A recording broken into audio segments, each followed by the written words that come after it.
morning, everyone. Good morning. And thank you for bearing with me for a moment with the electronic stuff. And where's it going to go and not mess up my hair and hook to my skirt. And okay, so here we are, Christmas Eve. Thanks so much for coming today. I know in a lot of homes, Christmas Eve morning starts with some sort of ritual and it goes all the way through to the evening. So I appreciate you coming and I appreciate getting to be here with you. Good morning, family. Good morning. I feel like this is my family. And when I was driving here this morning and I was motoring, it was like, oh yeah, I get to go be with my Brentwood family, yay! So what came to me when Chuck sent me a note a long, long time ago about today, it was very funny how it came to me, because it came to me, I have millennial kids, and my millennial kids have a different language than I do.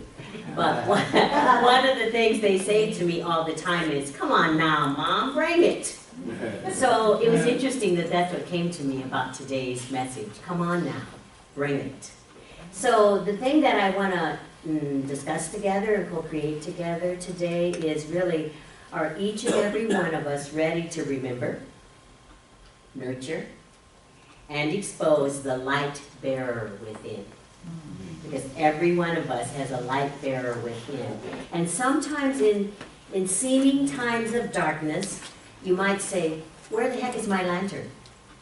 So I was looking this up about about Christmas. I mean, I was raised, as you know, a Baptist girl, so Christmas was a big holiday in our house, and there was a lot of things that led up to it that didn't have anything to do with gifts, just a lot of things of service.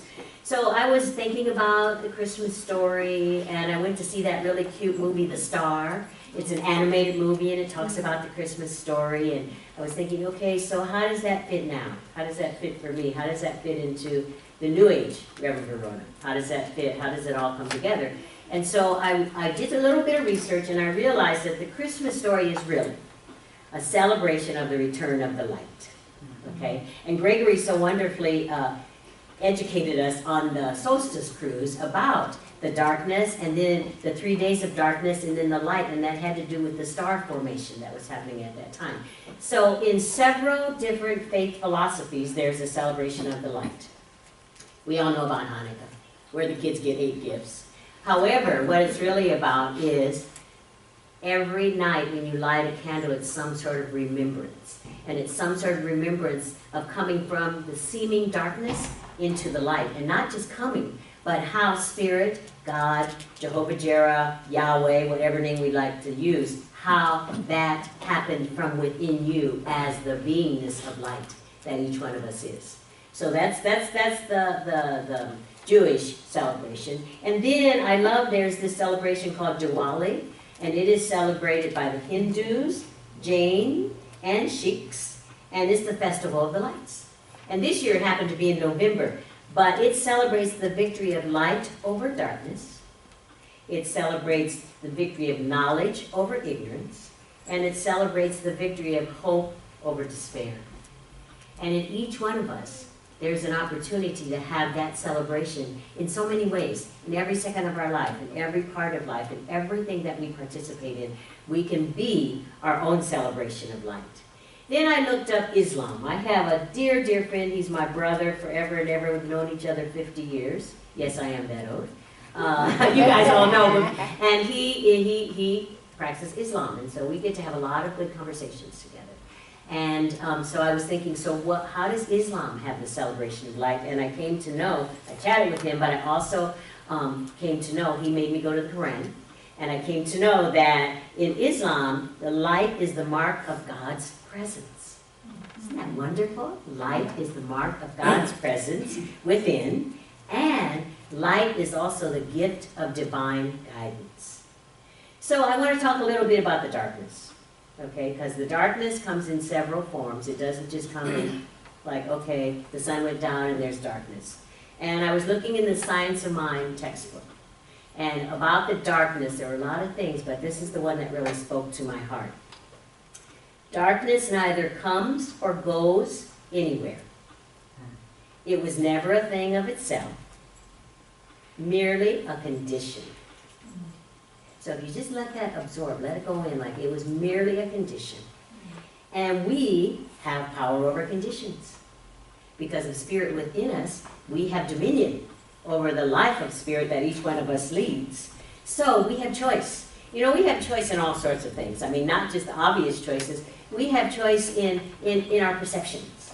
You know, we have choice in how we look at things. Just like Gregory so wonderfully was saying how he's standing in line at Target and there's all this seeming negativity swirling around. I myself was standing in line at Old Navy buying shorts for my wonderful son so that he would no longer wear all these raggedy shorts around the house with holes in them and stuff.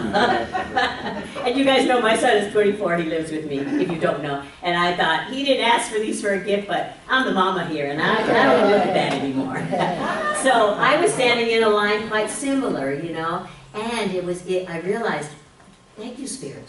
This is about perception, and this is really about me going within, focusing, concentrating, and shining the light. Shining the light of spirit that I am, because nobody in that line wanted to be in a bad mood. Anybody who's in one of these retail establishments at this time purchasing things does not want to be in a bad mood. They want to give love, they want to give joy, and they want to give their passion. They want to give it in the form of these things that we're purchasing. Okay, that we are participating in the commerce system of capitalism. So everybody who's in those lines, we all have that in us. It's like we're identical twins in that way. We all have that in us. So the other quote that I found that I looked up, because I love books. I don't know if you guys know I love books. I was made to, as a kid, read a book one book a week. And when we got done reading those books, we had to give a book report at the dinner table. And either my mother or my father would have also read the book. Okay. So at the time, I really thought it was torture. But now I really so appreciate it, and I am so grateful because I love to read. And as we all know, books can take you to a place that you haven't ever been before, or books can ignite within you something that's just seemingly laying there dormant, waiting to show up. So I looked up, of course, in the Bible, one of the best books around. Okay, the Bible, which is a handbook, and it's written in all these stories and metaphors and all this stuff that makes it really like a wonderful mystery show to me. Because when I read it, I think, okay, what does that actually mean? And how does that actually fit into the life of God that we are all living now? So I looked up Job, you know Job, patient Job, and it said, he reveals the deep things of darkness and brings utter darkness into the light. Okay, so have you ever had the deep things of darkness revealed to you in the middle of the night? Like Gregory said, I love that you said that. Or have you ever had the deep things of darkness revealed to you in the middle of an argument? Or have you had the deep things of darkness revealed to you when how do I say this? When we are saying things to ourselves that has nothing to do with our truth. Okay, so it happens all the time. It happens to us in what we might think are minuscule ways. It happens to us in grandiose ways. You know, it appears that it might be happening to us here in the United States of America right now. And I'm not speaking about political affiliation. It just appears that things are topsy-turvy. You know, like we're inside a dryer and someone put it on high. It appears that way now. And also, we get an opportunity to embrace the darkness. We get an opportunity to know that that darkness is a divine gestation period. You know, when you plant a seed, that gestation period might take a small amount of time, it may take a large amount of time. But the germination period must happen. So anything that's happening in our individual lives as well as what's happening in the lives of those of us who love and live in the United States of America, we planted the seed a while ago. You know, we all planted the seed a while ago, and the gestation period appears to be just about finished. And so now each one of us is to stand in the depth of the awareness of the darkness and know that the darkness and the light are alike in spirit. That the darkness and the light, there's no separation in spirit. There's no duality in spirit. And so the darkness and the light are alike. And all this requires is a perspective shift. That's what it requires, is just a shift in perspective. So I know when I'm sitting there instead of standing here and I'm listening to someone, I'm thinking, how does that work in my life? Or actually I'm really looking at that person saying, wonder how that works in their life. Actually, are they just up there talking? Are they just up there letting spirit have its way with them, but how does it actually work? So I was thinking about this for me. So you You know I am blessed. One of the largest blessings, one of the most grandiose blessings of my life is that I have two people who call me mom. And they're 24 and 27, and they have taught me more things about life than I ever thought I needed to know. And so my baby girl, I call her my baby girl even though she's 27, about 3 years ago she was living in Los Angeles and she got in touch with Dad and I and said, I want to move. I want to move to another country. We said, okay, good. Where are you going? I want to move to France. I want to go to the American University of Paris. We said, okay, good. I have to just put this caveat in there because it's a parenting thing. We said to her, well, how are you going to do that? We sent you to college already once. So she's a very smart girl. She got grants, she got this, she got that. She did work study. She went to the American University of Paris and graduated with honors, and she got a job in Paris. Wow. And most of you know she lives in Paris. So I was so proud of her because I spent a lot of time traveling all around the world as an international flight attendant, so I was really proud that it sunk in, that what I was teaching her and her brother, that the only way to live life is to immerse yourself in other cultures and be aware of other people's and go and live other places and travel. And their dad and I drug them everywhere. We took them all around the world when they were little. So I was glad to know it sunk in. However, it was a time of darkness for me, because I missed that baby girl. And I thought I had made my own outline of how her life was going to turn out with me. And I decided that when she went to college the first time, moved to LA, then when she went to college the second time, moved to Paris, then she and I would be together. That somehow, some way, I would get to be with her. And when she got her job in Paris on the day of her graduation at the American University of Paris. It was very exciting. It was just like, yes, we serve a wonderful God. And also, for me, her mother, the person I am, Verona, Garland, I was in a place of darkness. I was in a place of real darkness. Now, we all know, anytime I'd like, I can get on a United airplane and shoot to Paris, but sometimes I don't want to be on a United airplane anymore. And I want to stay at home. And at that time, I just took it into prayer all the time. There was a lot of prayer, a lot of time for my practitioner about, this is a real place of darkness for me, because it's not turning out the way that I wanted to turn out, Holy Spirit, and it's not turning out the way that it appeared it was going to turn out, because she and I did a lot of work. I don't want to say work. We just did a lot so that we could be friends. We did a lot together so that we'd have a friendship when she grew up, not just her mother, dictatorial person, and she's the kid. Okay. So I worked through that darkness. It took me a while to work through that place of darkness. In the meantime, what started happening was, now when this girl lived in LA, she was all about LA. If I wanted to see her, I needed to watch like an opening of a movie or something on a red carpet, and I would see her in the crowd. But I saw her, I maybe talked to her once a month, and maybe she came home once every 6 months, even though it was only LA. So now here she is 11,000 miles away, and I must say I was projecting that maybe that was going to happen. Well, what has happened, because I allowed myself to immerse in the darkness, in the knowingness that in the darkness the light was in there, and that the light was awaiting my awareness. The light was waiting for me to open up and say, okay, light, I'm ready. Show me the way. She and I are closer now than we've ever been in her whole life. She and I use this really fancy, dancy little app called WhatsApp, where you can call people all over the world, and you do it by internet, and she calls me every day. I talk to her every day, and now she's in London for 3 weeks for the holidays, London and Wales, and she calls me every day, sometimes twice a day. So, and of course, as her mother and as the person I am, it fills my heart with joy. However, what it really makes me know that in the darkness, when I thought I was really in the depths of the darkness with my baby girl, in the real, real darkness, because she's my friend too, that when I allowed myself to be able to have a perception shift, you know how when we have the earthquake and the plates in the earth shift, to have a perception shift, that then I actually let the light shine brightly. The light just started beaming in, and then I got a wonderful blessing that I could not have ever imagined in my whole life.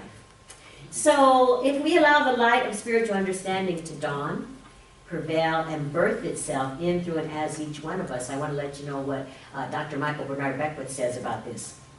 And the light shineth in darkness, and the darkness comprehended not. When we switch on the light of awareness, we see the problem or challenge didn't really exist. It was simply an absence of the light of spiritual understanding, of discerning clarity. So take that in for a minute. It's just when we see the problem doesn't really exist, that it was simply an absence of the light of spiritual understanding, of discerning clarity. And that light of spiritual understanding and discerning clarity is within each and every one of us. And it starts in us probably before we can stand up. It's in us when we decide to incarnate here. And then, of course, you know, the years go by. Not of course, but sometimes the years go by and we get different layers of different belief systems that make us forget that that's in there. So, also the thing I loved when I'm listening is that, okay, so we heard about this, and what's the practicum? Not the how, but what is mine to be for this to unfold in my life? So this is really wonderful. Spirit woke me up in the middle of the night and gave me the answer to this, because the answer for each one of us is, be the divinity of you. Be the divinity that you are. And the way to be the divinity that you are is do what makes your heart sing. Whatever it is that makes your heart sing is the kernel that's germinating of the divinity that you are. And I hear you maybe feeling or saying, well, I have a lot of things to do. I can't just stop and do what makes my heart sing. Yeah, you can stop and do it for 5 minutes a day. You can stop and do it for 10 minutes a day. You can do it for 30 minutes a day. You can do whatever it is that makes your heart sing, because when you're making your heart sing, that speaks to your truth in integrity, in love, and in steadfast faith. Because if you do what makes your heart sing, then you are saying right there and there to the universe, I am in faith that as I do this, something unfolds, something manifests, something demonstrates, and that each one of us brings what we are to bring to the planet. Each one of us gets to add our part to the healing of our planet, to the joy of our planet, to the love of our planet, to the unfoldment of our planet, to all the miraculous blessings that our planet holds, and all of us who are held onto our planet by gravity. So, if you, and I looked in the Bible, of course, because don't forget that each one of us is a change agent. Every single one of us is a change agent. Every single one of us is a change agent. And I have to just give a little example that Spirit just shot through me, and I don't know why. So, wonderful Karen, whenever I see her, she has on sandals. Okay, and we have lovely discussions about this all the time, because I usually have on, you know, high heels and tights or boots. However, I want you to know that the change agent in you has made me realize that maybe sometimes I'm not always cold. Perhaps that's just an old belief system I have because I'm from Iowa and it's 40 degrees, and so now I need to cover up. So I said that just because Spirit just shot it through, because it's just a little funny thing. However, Karen had no idea I was going to say this. She had no idea when we were having these conversations that she's become a change agent in my life in a myriad of ways, I might say, dear. However, in that way, for me to give myself an opportunity to shift my perception. Okay, so, of course, in the Bible, we know this. Well, before I say this one, we are the eternal Christ consciousness. And for us in New Thought, the Christ consciousness is that space and place of infinite possibilities. Each one of us is the Christ. Each one of us has the Christ within us, because it's the space and place of infinite possibilities, and those possibilities are in here. Much like Gregory said, it's in here, and we get an opportunity to let it germinate and grow and really be in spiritual discernment and clarity and awareness. And then it bubbles up, much like, you know, a spring just bubbles up. It bubbles up and out of us. So, to finish, to complete, the Bible verse that we know. I've known this verse since I was maybe 3 years old, and I love it, and I know you know it too. It's from Matthew 5:14. You are the light of the world. Each and every one. You are the light of the world. And a town built on a hill cannot be hidden. And so the way I interpret that in the metaphysical way is that as we allow ourselves to enlighten ourselves, to teach ourselves, to be in awareness, to move up in our enlightenment, to move upward, because we're humans and we need sometimes measures of up, down, sideways. But when we allow ourselves to move into that place and space of the Christ consciousness within, then of course your light can't be hidden, and your light shines for all to see, and you're bringing it, and that light will magnetize the lights of others. And as we all magnetize to each other, we get to rejoice and celebrate that we really are one. We really are the oneness of spirit. We really get to bring our lantern, and we get to embrace and nurture and explore all that is ours to be. Merry Christmas.